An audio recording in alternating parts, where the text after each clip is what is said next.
Bom, agora nós vamos falar sobre o livro. Não é mentira que a África nos filmes é abordada como um lugar cheio de magia e nos jornais somente se ouve de miséria. São perspectivas tão distintas e ambas tão incompletas. Porque caso um conflito esteja ocorrendo em uma parte do imenso território africano, não há impedimento algum de que a vida dos habitantes de outras áreas do continente esteja ocorrendo normalmente. Então a gente pode caracterizar o continente africano como gigantesco, com uma diversidade geográfica incomparável. Estão presentes desde altas montanhas até desertos como o Saara, florestas como a do Congo, regiões de estepes, savanas, muito famosas. Outro relevante aspecto a ser abordado é o fato de que durante muito tempo a África subsaariana permaneceu isolada da África do Norte. E para entender a causa disso, a gente precisa saber que foi somente nos primeiros séculos da era cristã que os homens conseguiram atravessar o Saara, graças à utilização dos resistentes camelos. Somente assim foi possível a realização de comércio com o norte do Saara, a outra margem do deserto. Mas havia um problema. Embora fosse possível o controle das rotas que percorriam as caravanas elas eram muito poucas, elas não iam conseguir juntar as duas margens do deserto para sempre. Tudo bem, é válido o argumento de que o Rio Nilo funcionou como um corredor para fazer a ligação entre as regiões africanas, mas embora fosse possível, não era tão simples, já que no percurso haviam vários obstáculos naturais. Os africanos do norte do Saara eram em sua grande maioria brancos, já os que vivem ao sul, negros. Mas essa é uma ideia bem geral, porque todos são diversos entre si. Na parte sul, por exemplo, viviam os Khoisans, povos pardo-amarelos. A África também é riquíssima em línguas, valores, maneiras de viver, etc. As organizações políticas, o que eu posso falar sobre elas é que elas eram diversas. Certos estados constituíam impérios que abrangiam vastos territórios, sendo que uma única nação dessa área tinha o poder. Devido a essa diversidade, outros estados integravam reinos bem menores. Havia algumas famílias que se alternavam e disputavam pelo poder, aliás. Os Ibos, por exemplo, não tinham reis, mas ainda no mesmo continente tinham sociedades extremamente hierarquizadas. Em outras, o poder era baseado na meritocracia.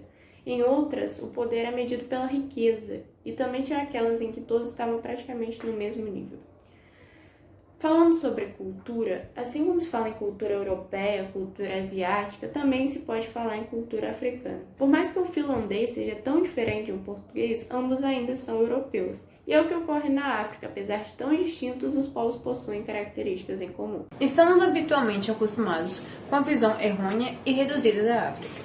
O que é rememorado acerca dela é até mesmo um país, nem ao menos um continente, que é atrasado, precário, extremamente pobre e é cotidianamente assolado por enfermidades e desastres naturais.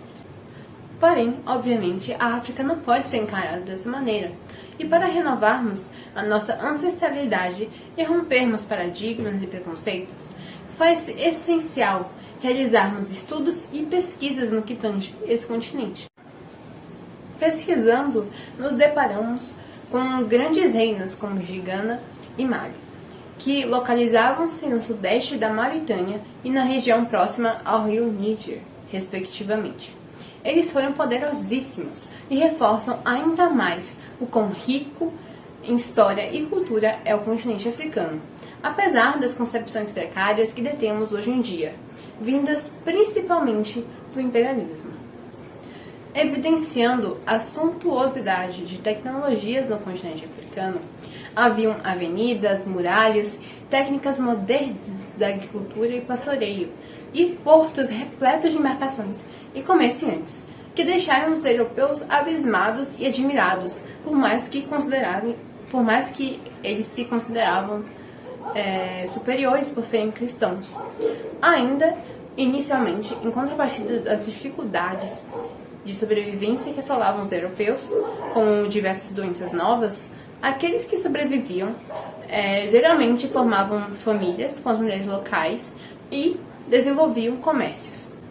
Outros sim, destacam-se as intensas transações econômicas que ocorriam na costa índica africana, que novamente causaram espanto dos europeus.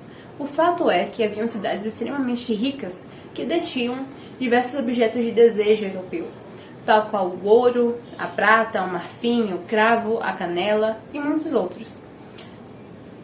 Assim como os hábeis marinheiros que frequentavam os movimentados portos africanos tinham técnicas marítimas avançadíssimas, como o uso da bússola e das cartas de marear, e possuíam uma rede comercial ampla pelo Oceano Índico. Além disso, novamente exemplificando o avanço tecnológico que a África subsaariana apresentava e como os europeus ficaram surpreendidos, o ferro já era manipulado com maestria desde 600 a.C., assim como o cobre, que passou a ser manejado a partir de 1000 a.C. Ambos representaram um marco para essas sociedades, pois permitiram aos africanos produzirem materiais para atividades essenciais, como enxadas e facas, obras artísticas como esculturas e novos produtos para comercialização com comunidades do norte do Saara. Tratando do comércio entre a parcela setentrional do Saara com a meridional, por mais que detivessem variadas tecnologias avançadas, a parcela subsaariana da África não possuía certos materiais que a população do norte tinha, exemplificada essa conjuntura por meio das engrenagens, dos parafusos e dos serrotes. Todavia, as caravanas permanecem extremamente importantes, tendo em vista que foram justamente elas que levaram até então novidades como o cultivo do milho, da batata doce e do amendoim, e o manejo do ferro e do cobre. Elas transportaram produtos de luxo como tecidos de linho e espadas, assim como configuraram-se como grandes propagadores do islamismo. Esse cenário ocorreu apesar de todas as múltiplas dificuldades geográficas que existiam entre essas duas regiões, o que torna todo o processo extremamente mais interessante e brilhante. Ao chegarem na África, os portugueses tiveram que se instalar por lá, porém era muito complicado, porque as regiões eram desérticas e muito quentes. Não havia água, alimentos, e de vez em quando eles eram atacados por africanos, até eles mesmos eram invadidos por outros povos europeus. Então, para superar tudo isso, tiveram de fazer uma aliança com os reis africanos, que é o seguinte: em troca dos portugueses deixarem as terras africanas em paz, os reis africanos ajudariam a repelir as invasões. Outro motivo foi que os portugueses se encantaram com as estruturas africanas, que eram semelhantes às suas. Então as relações diplomáticas foram feitas para entender melhor a arquitetura africana. Também foi porque a Europa necessitava de escravos, pois o continente estava passando por uma crise financeira. Era assim até que os portugueses ganharam poder sobre a África e começaram seu plano de escravizar o povo de lá. Começando assim o tráfico de escravos, que era realizado através dos lançados, ou tangumões. Muitas delas enriqueciam através dos bens, que não eram retidos pelo rei, e continuavam à frente dos negócios, ficando assim conhecidas como donas ou inhas, mulheres em africano. Algumas delas se vestiam como turbante, usavam crucifixo no pescoço, por ter se convertido ao catolicismo. Não faltava exemplos de inharas viúvas, que podiam se casar com os portugueses. E mesmo depois de viúvas várias vezes, elas herdariam os negócios de seus maridos. Por isso, foram importantes no comércio de escravos, pois sabiam administrar o mercado de escravos melhor do que os europeus. Para tentar libertar a África de Portugal, o rei do Congo se converteu ao catolicismo e tentou negociar com os portugueses o fim da escravidão e a paz. Porém, apesar das inúmeras tentativas, não deu certo e Portugal dominou o Congo depois da batalha em Ambuila, onde Dom Antônio perdeu a vida. Então, deu-se a decadência do rei do Congo e os portugueses transformaram o povo de lá em mais escravos para o seu negócio.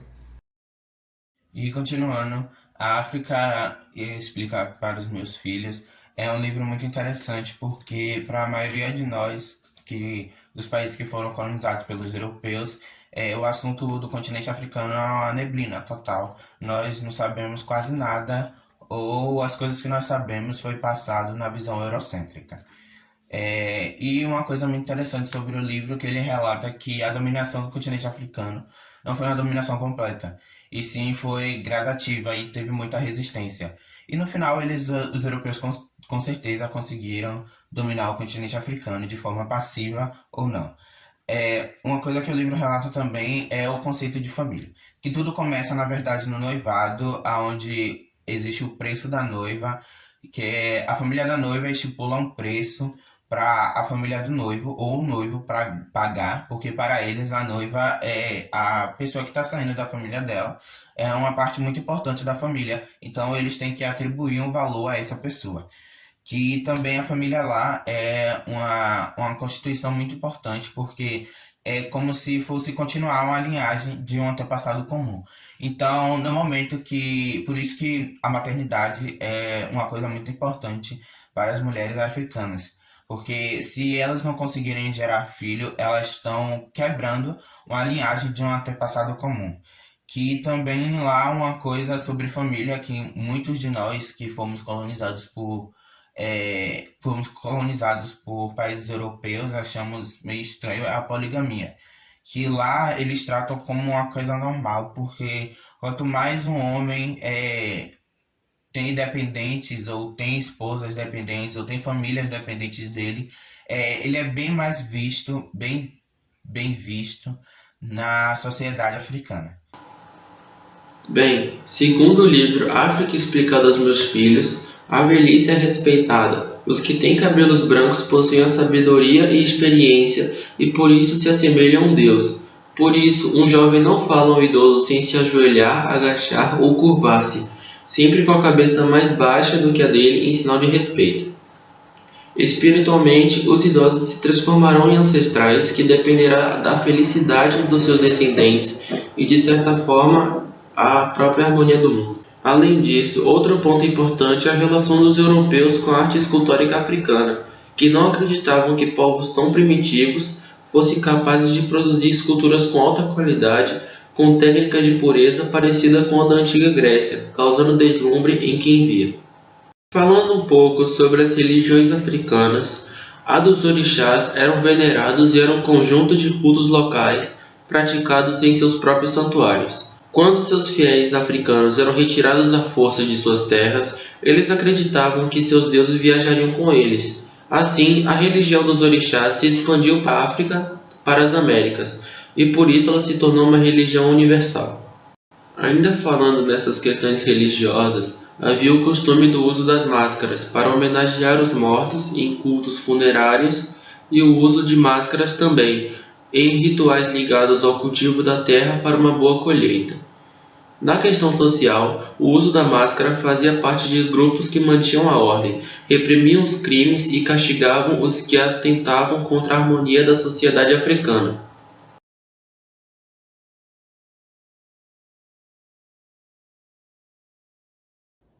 A conclusão a que chegamos estabelece que o livro África Explicada aos Meus Filhos é de vital importância para a ampliação do entendimento acerca do continente africano. E também apresentando conteúdo por meio de diálogos, o autor demonstrou as narrativas pré-concebidas da África que estamos habitualmente acostumados.